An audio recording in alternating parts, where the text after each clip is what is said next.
तो लगही छौड़ी जूही चावला तोरा देखिए के मन हमर हो पावला। हम कर छियो बात छौड़ी गए से ना बात रोज टेम्पू चलाई बहुत छोटा की।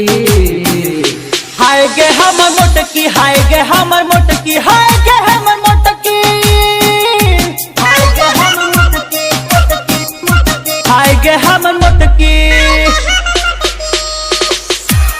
Mixed by PM Bihari.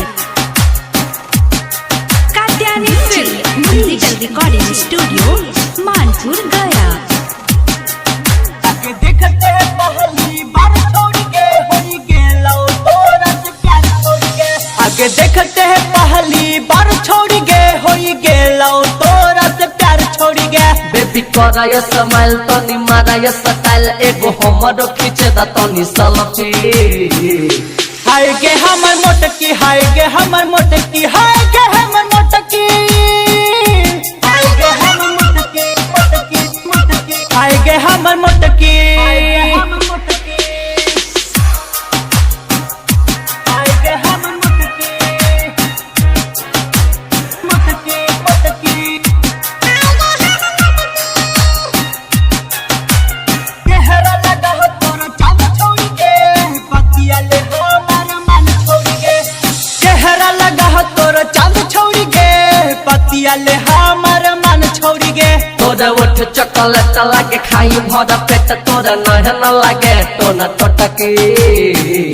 हाय गे हमर मोटकी हाय गे हमर मोटकी हाय गे हमर मोटकी हाय गे हमर मोटकी मोटकी मोटकी हाय गे हमर मोटकी। Mixed by PM Bihari. हाय गे हमर मोटकी मोटकी मोटकी मोटकी।